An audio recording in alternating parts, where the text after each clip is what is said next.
Hey guys, today we're going to add the corals and the clam that were originally in the tank back in the 45.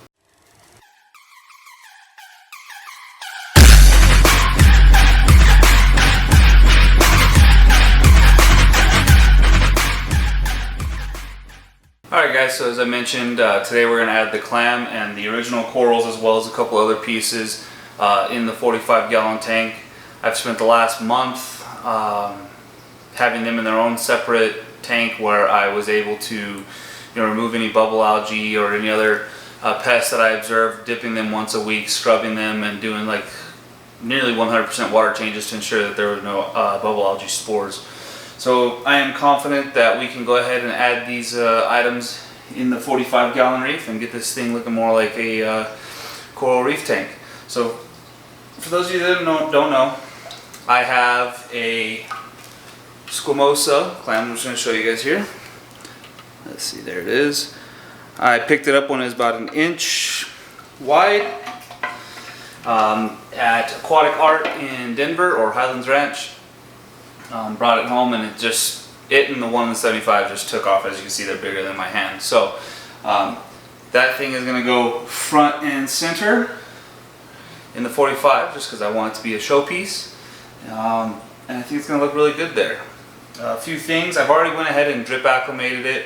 A few things about clams. Basically, if you can keep SPS, you can keep clams. They're high alkalinity, high calcium demand.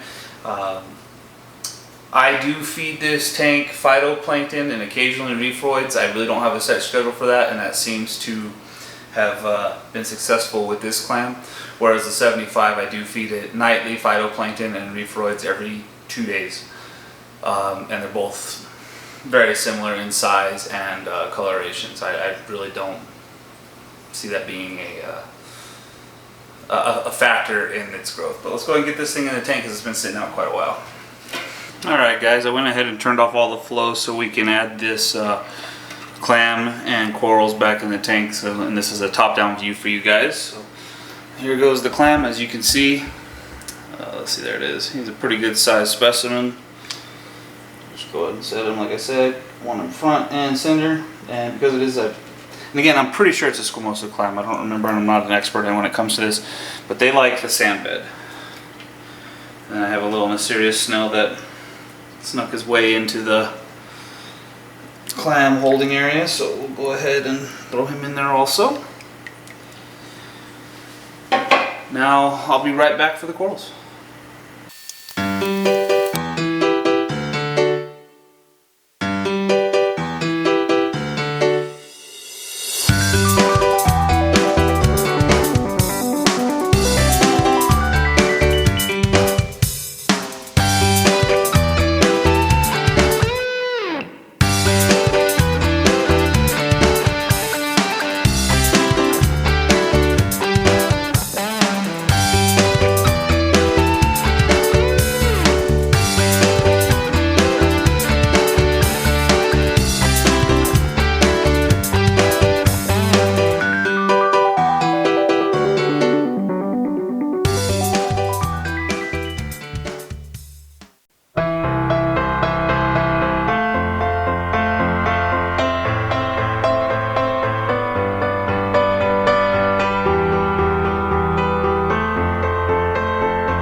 Alright guys, thanks for watching. I hope you enjoyed me adding the clam and corals to the 45.